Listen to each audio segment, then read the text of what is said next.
नमस्कार, आप देख रहे हैं जानो दुनिया। मैं हूं आपके साथ हर्षिता। आइए करते हैं खबरों से शुरुआत।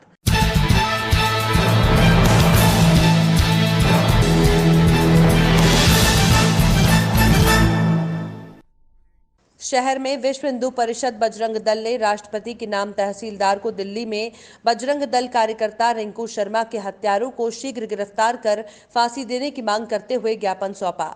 ज्ञापन में कहा गया कि दिल्ली मंगोलपुरी में रहने वाले बजरंग दल कार्यकर्ता राम जन्मभूमि तीर्थ क्षेत्र निधि धन संग्रह अभियान का कार्य कर रहे थे।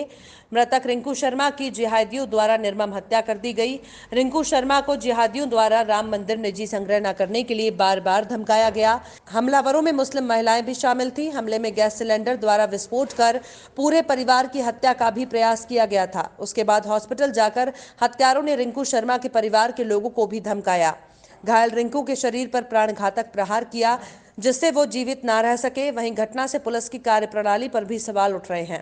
वहीं रिंकू शर्मा के परिवार के एक सदस्य को सरकारी नौकरी और दुखी परिवार को 1 करोड़ रुपए की आर्थिक सहायता दी जाए। दिल्ली में हिंदुओं पर हो रहे लगातार हमलों के लिए दिल्ली पुलिस को जवाबदेह बनाया जाए। अगर शासन प्रशासन ऐसा नहीं करता है तो बजरंग दल पूरे देश में उग्र आंदोलन करेगा, जिसकी समस्त जिम्मेदारी शासन प्रशासन की होगी। मोड़ करके, तोड़ मरोड़ करके और दूसरा इसका रूप बनाया जा रहा है। दिल्ली पुलिस को भी चेताया जाता है। इस घटना के माध्यम से सारे देश में आक्रोशित है हिंदू युवा, और अगर ऐसी घटनाएं नहीं रोकी और सच्चाई का साथ नहीं दिया और हत्यारों को फांसी की सजा नहीं दी तो बजरंग दल आज पूरे देश में ज्ञापन दे करके श्रद्धांजलि सभा कर रहा है। कल कोई और बड़ा आंदोलन भी कर सकता है। इसकी सारी जवाबदारी शासन प्रशासन की होगी, इसलिए कड़ी से कड़ी कार्रवाई की जाए, यही मांग है। छतरपुर जिले में शराब पीने से 4 लोगों की मौत हो गई। वहीं गांव के एक युवक बीमार होने से जिला अस्पताल में भर्ती कराया गया है। मामले की जानकारी लगते ही स्वास्थ्य विभाग की टीम और पुलिस बल मौके पर पहुंच गया। मिली जानकारी के अनुसार जिले के हरपालपुर थाना क्षेत्र ग्राम परेथा में 9 तारीख को शीतल अहिरवार की पत्नी की 13वीं थी, जिसमें उनके रिश्तेदार सहित गांव के कई अन्य लोग शामिल होने के लिए आए हुए थे। 13वीं के दूसरे दिन शीतल अहिरवार और उसके बेटों ने रिश्तेदारों और कुछ अन्य लोगों के साथ मिलकर शराब पीना शुरू कर दिया। परिवार के लोगों ने बताया कि 2-3 दिन तक लगातार ये लोग शराब पीते रहे। इसी बीच 13 तारीख को शीतल अहिरवार के 25 वर्षीय बेटे हरगोविंद की मौत हो गई। इससे पहले कि गांव के लोग कुछ समझ पाते, कुछ ही घंटों बाद खुद शीतल अहिरवार की भी अचानक मौत हो गई। गांव के लोगों में दहशत और गम का माहौल हो गया, लेकिन तभी अचानक शीतल के बड़े बेटे जयराम और गांव के तुलसी बरार की तबीयत खराब होनी शुरू हो गई। आनन फानन में शीतल अहिरवार के बड़े बेटे को जिला अस्पताल में भर्ती किया गया, जहां उसका इलाज किया जा रहा है। डॉक्टरों की टीम और पुलिस गांव पहुंची है। मामले की जानकारी लगते ही डॉक्टरों की टीम और पुलिस बल मौके पर पहुंच गया। गांव में 2 लोगों की अचानक 4 और एक अन्य के बीमार होने से पुलिस अधिकारियों ने जानकारी देते हुए बताया कि फिलहाल मृत व्यक्तियों का पोस्टमार्टम कराया गया है। मौत किस वजह से हुई है, इसका सही कारण पोस्टमार्टम रिपोर्ट आने के बाद ही हो सकेगा। दृष्टा क्या समझ में आया है, क्या तथ्य सामने आए हैं कि ऐसी इतनी बड़ी घटना हुई? देखिए, अभी तक जो चीज़ें सामने आई हैं उसके आधार पर अभी विवेचना चल रही है, जांच जारी है। 2 केसेस में मर्ग हुए हैं और मर्ग में जांच के आधार पर जो हमारे डॉक्टर से पीएम रिपोर्ट आएंगी उसके आधार पर आगे तथ्य सामने आएंगे।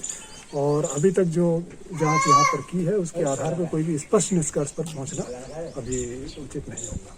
सर, इस गांव में शराब का ज़्यादा प्रचलन समझ में आ रहा है। जहां देखो वहाँ क्वार्टर है और यूपी बॉर्डर होने के कारण यूपी की शराब भी यहाँ बहुत काफ़ी मात्रा में आती है। क्या शराब कारण हो सकता है? जांच के बाद ही इस पर कुछ कहना उचित होगा।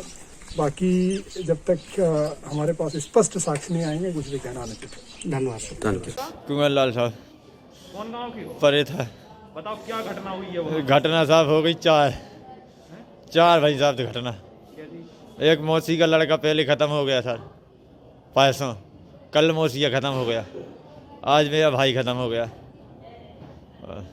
तो कैसे हुए? तो सर इनको थोड़ी इनका चक्कर आता है और इनको सर आँखन से दिखाता नहीं है और इनको बस पानी मांगते हैं जब और फंसूका आता है और पसीना। किस तरह की घटना हुई सर यहाँ?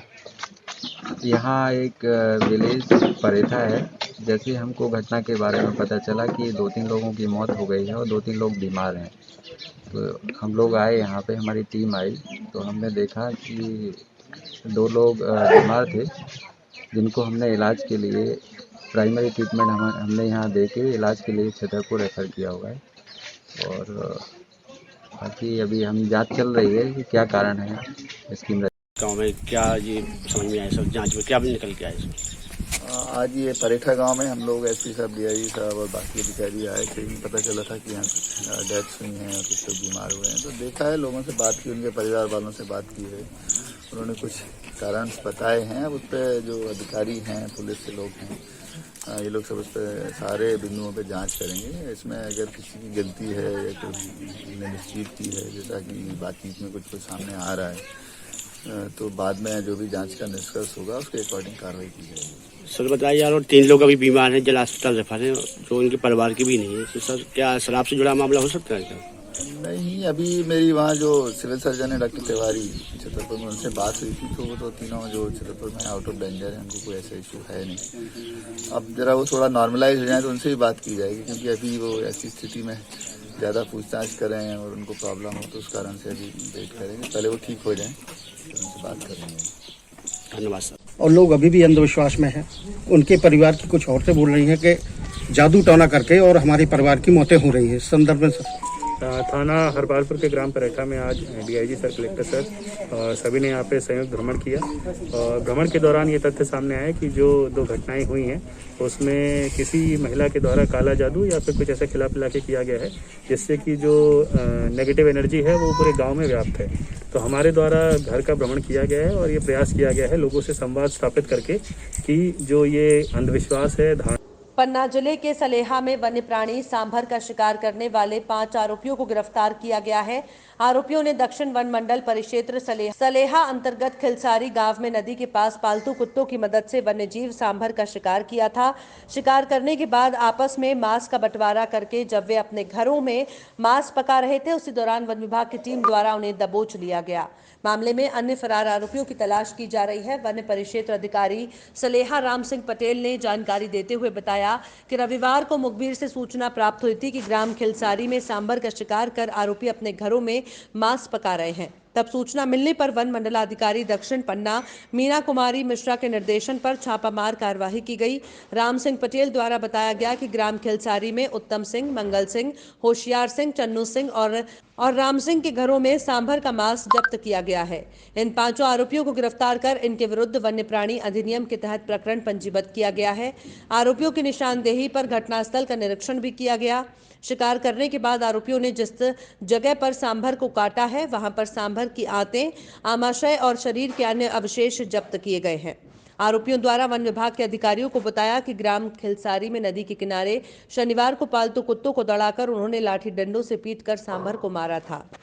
जी, कल दिनांक 14 तारीख को हमें सूचना प्राप्त हुई कि वन परिक्षेत्र सलेहा के ग्राम खिलसारी में सांभर का शिकार हुआ है, और सूचना के आधार पर हम वहां पर टीम बनाकर पहुंचे, और जिन लोगों के यहाँ सूचना थी उनके यहाँ हम लोगों ने दबिश देकर उनके घरों से कच्चा मांस, पका हुआ मांस बरामद किया, और जहां पर उन्होंने शिकार किया था उस स्थल पर पहुंचकर उन्हीं के निशानदेही पर अन्य अवयव जो अंदर की आंतें, आमाशय वगैरह था, उसको भी मौके से जब्त किया, और प्रकरण में 5 आरोपी गिरफ्तार किए जा चुके हैं, जिन्हें आज दिनांक 15 तारीख को न्यायालय में प्रस्तुत किया जा रहा है, और प्रकरण की जांच विवेचना कार्रवाई की जा रही है। इसमें और भी जो तथ्य आएंगे उससे अवगत कराया जाएगा। जी सर, आपका नाम? मैं राम सिंह पटेल, वन परिक्षेत्र अधिकारी सलेहा, दक्षिण वन मंडल पन्ना। रायसेन के महामाया चौक गांधी प्रतिमा के पास 5 सूत्रीय मांगों को लेकर आंगनबाड़ी कार्यकर्ताओं ने धरना प्रदर्शन किया। रायसेन जिला मुख्यालय के महामाया चौक गांधी प्रतिमा के पास 5 सूत्रीय मांगों को लेकर अखिल भारतीय आंगनबाड़ी कार्यकर्ता और सहायिका महासंघ जिला रायसेन के बैनर तले आंगनबाड़ी कार्यकर्ता और सहायिका द्वारा 5 सूत्रीय मांगों को लेकर धरना प्रदर्शन किया गया और मुख्यमंत्री के नाम संबोधित ज्ञापन भी दिया गया। आंगनबाड़ी संघ के अध्यक्ष वसुधा मिश्रा ने बताया कि 5 सूत्रीय मांगों को लेकर धरना प्रदर्शन किया गया है, जिनमें प्रमुख मांग आंगनबाड़ी कार्य समाप्त कर्मचारी बहनों को सरकारी घोषित किया जाए और सामाजिक सुरक्षा देकर उन्हें उचित श्रेणी में शामिल किया जाए। आंगनबाड़ी कर्मचारियों को भारत सरकार द्वारा निर्धारित न्यूनतम वेतन सेविका को 18,000 और सहायिका को 9,000 प्रतिमाह दिया जाए। राष्ट्रीय शिक्षा नीति 2020 के सभी आंगनबाड़ी केंद्रों को प्राथमिकता देते हुए कार्यकर्ता पूर्व प्राथमिक शिक्षिका और सहायिका को पूर्व प्राथमिक शिक्षिका नीति बनाई जाए। इसको लेकर आज ज्ञापन दिया, 5 सूत्री ज्ञापन था। ये प्रूफ चला आ रहा है। भारतीय मजदूर संघ जो भारत का सबसे बड़ा संगठन है, उसके आह्वान पे प्रदेश लेवल पे हर जिले में ज्ञापन दिए गए हैं। 5 सूत्री मांगे हैं। ये निरंतर मांग की जा रही है सरकार से, और ये वो मांगे हैं जो सेंट्रल गवर्नमेंट ने पूरी कर दी हैं। राज्य सरकार भी पूर्णता कर रही है, लेकिन कुछ बीच में अड़ंगा आ रहे हैं। तो सरकार को केवल सूचना पहुंचाना चाहते, अवगत कराना चाहते। 2 घंटे का क्रमिक धरना था। विधिवत सभी कार्यकर्ताओं ने अपना काम किया है। और हमारी मांग इतनी है कि ये वो कर्मचारी हैं, कर्मचारी तो नहीं है, आंगनवाड़ी कार्यकर्ता सहायिका हैं, इनके अल्प वेतन भोगी हैं। तो शासन के नियम है, सरकार के श्रम विभाग के आदेश है कि 18,000 न्यूनतम वेतन है।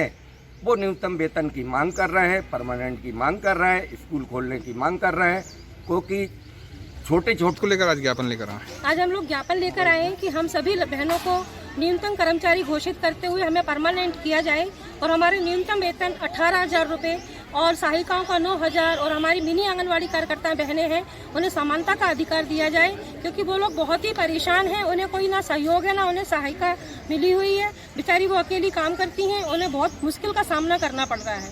और हम लोग काफ़ी दिनों से परमानेंट के लिए अपनी शासन को गुहार लगा रहे हैं, लेकिन शासन हम लोगों की तरफ बिल्कुल भी ध्यान नहीं दे रही है।